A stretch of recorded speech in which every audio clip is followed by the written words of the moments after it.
once again, and welcome to Katawa Shoujo. Yes, we have a couple more people. We have that are new gonna be voice actors. acting.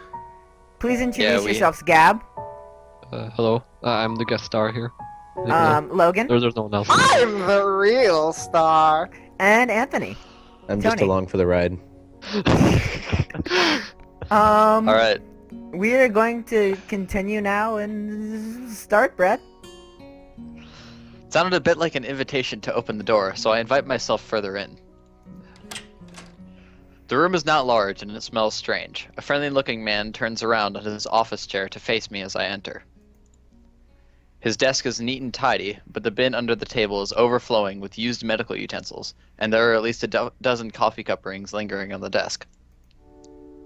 Hello there. What can I do for you today? He is young-looking and sort of rugged, but the dimples in his cheeks wash that impression away when he smiles. Are you the nurse? He smiles like a person who has heard this very same question hundreds of times. Yes, I am. It says so on the door, no? You can call me by my name, or just the nurse, like everyone else. Of course. I shake off my confusion, realizing I probably should grab his extended hand. His handshake is rather firm and friendly. Right, I'm a new student, and my homeroom teacher told me to come and meet you. My name is Hisao Nakai. His eyes light up with revelation, and he snaps his fingers. Oh, you're that Nakai. I was just reading your file in the morning. Some kind of chronic arrhythmia. Arrhythmia. And related congenital muscle deficiency. Congenital. Right? He gestures me to sit down in a vacant armchair in front of his desk. Yes. Good. Well, you've probably been briefed about the school enough, so I'll just go over this quickly. We have all kinds of facilities available, mostly physical therapy and such. There's always someone from my staff around, even at night, so never hesitate to call us if there's a problem. The famous 24-hour nursing staff. Wow, this is like a hospital.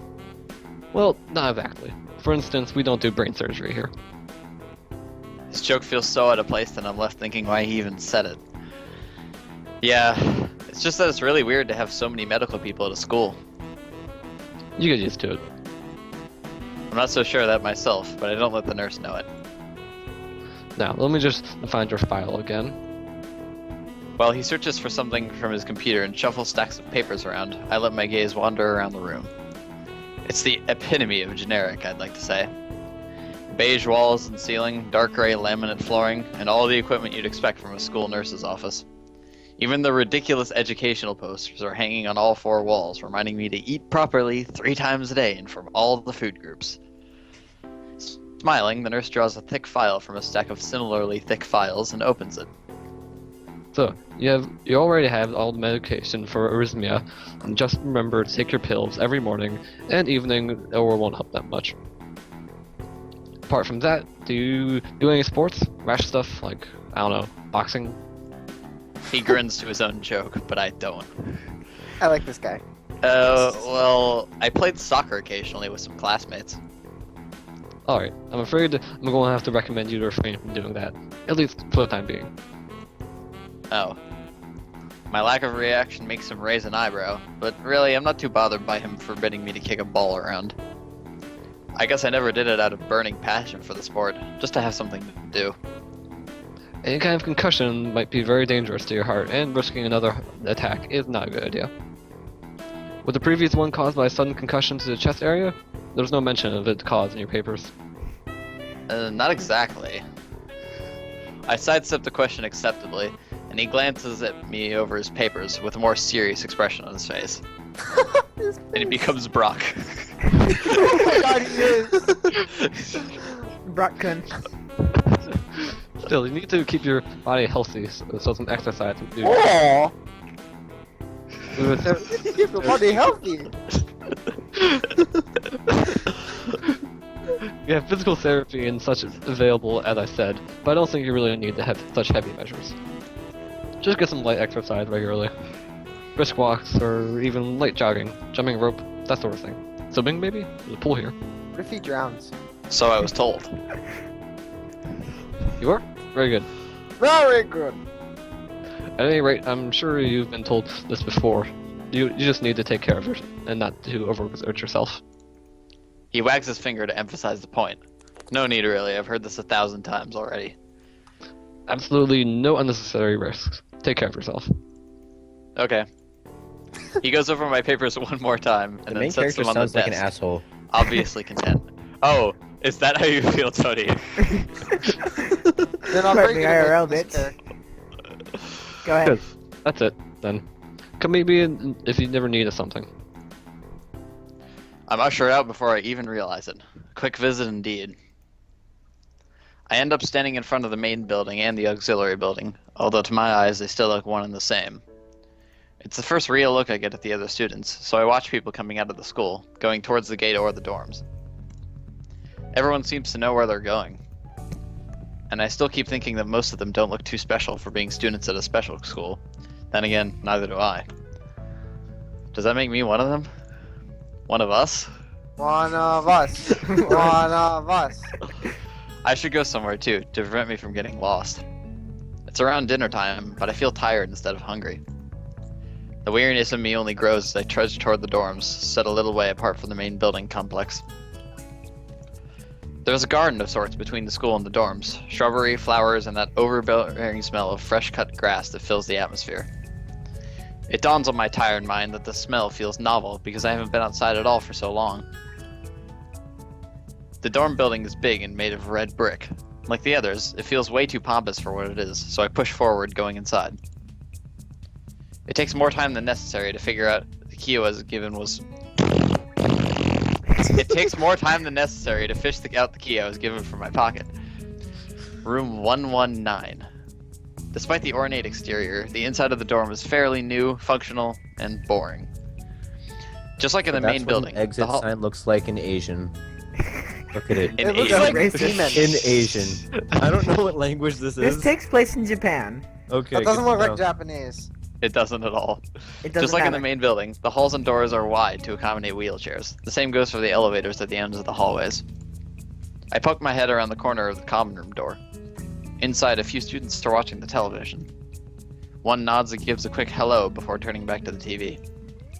Seems that only the girls around here are sociable. I suppose that's perfectly fine with me. I climb the stairs to the upper floor. Here, small corridors branch off from the main hallway. Each of these minor halls seems to have a toilet and a shower, as well as 4 rooms. About halfway down the hall, I spy room 119. The nameplates on the rooms adjacent to mine are blank. I guess there are just 2 of us here. Light shines from below the door of room 117, so I knock lightly. Hello? Is anyone home? From inside, I hear a few movements, then the clicking of way more locks than I thought these doors had. After a moment, the door squeaks open. This is you, Logan. Go Kenji. A bespectacled boy is standing in the doorway. He is looking at me very intently through his extremely thick eyeglasses. Who is it? Blind? No, at least not completely. Why would he have eyeglasses if he was? He leans closer. Sorry. Bitch, you got a problem with me? This is He the leans best guy. closer to me till our noses are almost touching. His breath stinks of garlic. He's Sound Akai. I'm moving into the next room. I thought I should introduce my... His face suddenly brightens in realization, and he stands back upright, thrusting his hand out in a smiling greeting, almost straight to my diaphragm. Oh, sup, dude? The name's Kenji. Hi. I take Kenji's sweaty hand and shake it, still a little rattled by the sudden change of attitude and vehement welcome. There was some suspicious-looking people going in and out of your room earlier.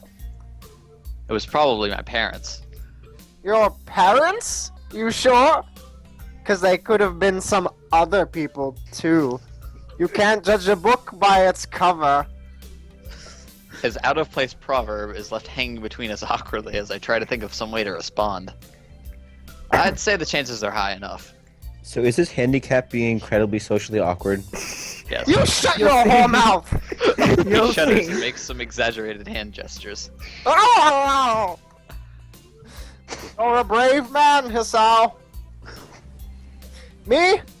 I don't think I could trust the chances. The only one I trust is myself. Schizophrenic, maybe? This. Does that mean I shouldn't get to know you either? He thinks about this for a while. A wise decision. Damn! Far smarter than you look. Probably. What do you look like? I hope not smart. He squints his eyes and leans. God damn it! He squints his eyes and leans closer again, but I lean backwards to dodge it. Never mind, it doesn't matter. With that, he turns, fumbles around for a moment in search of the door Fuck handle, this and fucking door, shuts it's the getting in the door. way. Fuck this door. It shuts the door behind him. I slide the key into the lock of the door marked 119. Bleak beige walls, white linen, a desk made of some type of light wood, ugly curtains. It's no one's room, impersonal like my hospital room was. My bags are sitting at the foot of my bed, looking a lot emptier than they did this morning. The closet is sitting open, stocked with my clothes. Also, it seems there are a number of school uniforms hanging there as well. A note is pinned to the sleeve of one of the shirts. Who's gonna? Oh, that's Zen? me. That's you. Oh, it's Tony. Hi, He-chan. We've unpacked your things and made your bed. They said that if these don't fit, then you should go to the office tomorrow. If you have any problems, you can always call us. Love, Mom and Dad. Oh, thanks, Tony. Aww, mommy. Well, at least I don't have to worry about unpacking. I kind of hoped I would have, then there was something to do. It's still too early. I put the note down on the desktop and lie down on the bed, feeling drained. Lying there makes me want to read something, but I have nothing with me. Erotica. I wonder if the hospital conditioned me for wanting to read whenever I have nothing to do. The Smart restless hospital. urge just keep growing until I have to stand up. Maybe it's stress or something. It's not the only thing that's standing up. I was pretty nervous about it before coming, and for the entire day today, too. I still am, I think. Damn, I have to distract myself somehow, so I won't be this unnatural all the time. Tomorrow, I'll go borrow some books from the library. Yeah. I'll do that. Bitch, you better do that. But for now, the bottles of medication Pills neatly here! arranged on my right night table catch my eye. And I ate I pick them. up one and shake it just to hear the contents inside rattle, and then read the glued-on pharmacy label. Sound Nakai. 2 tablets daily to stay alive. Wow. It doesn't really say that, but it could just as well. It's kind of twisted having your life depend on chemicals like this. I resent it a little, but what choice do I have? With a sigh, I begin my new daily ritual of taking the right number of pills from each bottle, being careful to check the correct dosages. I lie down again, feeling hollow and uncertain, and after that I keep staring at the blank, unfamiliar ceiling for a long time. It doesn't start looking any more familiar, not even after darkness falls and long shadows draw across my room like fingers. The sheets feel slightly more comfortable, warm and nest-like against the chill that passes for room temperature here. Soon the lighter shade of darkness that is the ceiling looks like every ceiling does at night, and it becomes the only thing I recognize anymore. The night beckons me to sleep, and I feel the coldness of unfamiliarity and fear creeping up my spine once again. I keep drifting further away from the world I knew. And thus he Look at that eye sleeps. closing. So realistic. Time That's how exactly how it passes. looks when you I wonder close your whose eyes. bedroom they just like went into and took pictures of. Thank you for giving us the title. I wake up in a strange. This is my room. A strange room. Read it. Read it. Read it. Sounds like you were like kidnapped. Read I your wake up- I goddamn wake up lines. in a strange room. Strange room. Read your goddamn lines. Solid morning light shimmers against the light gray ceiling. I had forgotten to draw the curtains closed last night. I thought it was light gray. One? I. I? L? L. could be anything. I. Congru. This is my room, isn't it? My room. This is the third room this year that I'm supposed to call mine. He's having a hard time grasping this concept of mine. But Tony, it's mine. Am I? Various things around here remind me that indeed it's me who is supposed to be the one living here. My bags on the floor, my new school books on the desk, my numerous medications on the night table, that caused me to have amnesia and forget that this room was mine. Apparently. I think I That stare at the explains it. bottles for a moment, deliberating, until I open a bottle, shake out a pill, and pop out a tablet from a foil sheet. Guilty! What? Deliberating. Oh, I down them with a chaser of water without thinking about the chemistry. A chaser? Jesus. What is Whatever. this? What is My this? I was uniform. thinking about chemistry when taking My pills. uniform are in the closet. My Our uniforms uniforms. are in the closet. There is an S there. I didn't see it. I slink out from under the sheets and stretch my back before dressing up. Putting on a new school uniform feels like dressing in someone else's clothes. The artificial smell of generic detergent invades my nose, but the feeling of fresh cloth against my back is a good one, a natural one. It feels like a school uniform, as it should. It's not much different from what I used to wear before. This guy needs to stop being so observant. Yeah, I second that. That goes for other things too. So far, this place seems more or less like a normal school. Except for the people. I think back to my talk with Kenji yesterday. Misha's constant laughter, and Shizune's sweeping sign language gestures. Sweeping! Well, I've only met 3 students so far. Maybe they aren't that normal, but I'm sure others are. Or perhaps Bitch, people like everyone's them crazy. are what passes for normal around here. Yeah, what does pass for normal around here? What do people do? I didn't see a lot of kids hanging around after classes yesterday, so maybe there are clubs. If so, I wonder if I should join one. Now everyone goes home to get high off of their meds. All through class, the question remains on my mind, The so I ultimate decided to ask soap operas. Shizune about it when we split into groups. After all, she did say if I had anything I wanted to know, I should ask her. Oh, this is gonna be awkward. Wait, there's no Misha. There is a Misha. Wait, where's Misha? That Dot dot She dot dot crosses- dot dot dot dot. Oh my god, I'm scrolling up, now read it. and she's dancing. She's dancing. She crosses her arms and shifts her gaze slowly to Misha, who looks more preoccupied with trying to grind the eraser of her pencil down so that the top is perfect and evenly flat. She's Dot dot dot. Ah, sorry, Shi-chan. Is there something you wanted from me? Oh, I see. That's a good question, He-chan. My first thought is that means that she doesn't know, which is worrying. Maybe I'm being too negative. Well, anyway, Misha, please don't prove me right. Oh, that's right. Everyone is encouraged to join a club. A lot of people do so because there isn't really anything else to do here. There are also school events, like the festival coming up in a few days. Almost every student in the school tends to help out with it, doing whatever. So, you actually transferred in at a busy time. Maybe you can help out too. Sure. What's the festival about? Dicks. Misha freezes. I don't know, He-chan. The truth is it's a local event and I'm not from the area, so... Hasn't she been here for like 2 years? Shouldn't she know? She starts signing desperately to Shizune, asking her to bail her out. Shizune adjusts her glasses at the end of an oddly grandiose flourish and starts signing hard and heavy. Huh? Oh. Who cares? Misha puffs out her chest as she shouts Shizune's words out at me with a disproportionate amount of pride. Too loud. I can see heads turning to look in our direction. Not so loud. Human beings evolve with each new generation. The ideals and beliefs behind a festival will inevitably change with time. Now it's about delicious So fried really she food just and doesn't amusing know. little games that you play to win Okay. prizes. Ha ha ha!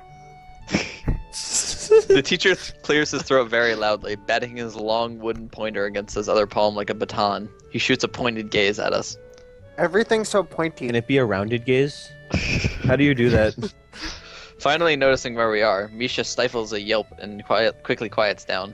Shizune doesn't seem embarrassed at all, though, brushing it off without a care. Well, she can't fucking talk. We are in the middle of class and and start working. Whoa, That's really? right, Chi-chan! What? That's right. Hi-chan, are you asking because you're interested in joining a club? Wait, what is Shizune's face? Whoa, that took It's such a really long beautiful. time. Wait, His necklace, Shizune. She has It Captain could was have been my watching. eyes playing tricks on me, but I think I saw a suspicious glance exchanged between them. I Misha's think tone I is saw also it. I think it was Face like, our face. what the fuck is that look? Misha's tone is also changed, though it does that every other word anyway. Yeah, I was thinking about it. Misha and Shizune look at each other again. I'm about to ask what they have in mind when something dark flutters in my peripheral vision, catching my attention. Out of the corner of my eye, I see the girl with the long dark hair get up from her desk and slip silently towards the door. It doesn't seem like she was working in any group. No one seems to notice her but me. I glance at the teacher, who's also looking at the dark-haired girl, go, why doesn't he say anything? Hee-chan, is something wrong? Do I look as uneasy as I feel? Yes. Or was Misha just looking at me after the girl who left? No, nothing. Okay. Well, like we were asking you, you don't have any plans for lunch today, do you? I thought I would go to the library and pick up some books. Lame. Not really. Do you want to have lunch together then? Sure. That's like his catchphrase. Yay! Sure. Wahaha! Okay, Hee-chan, perfect! Somebody told us.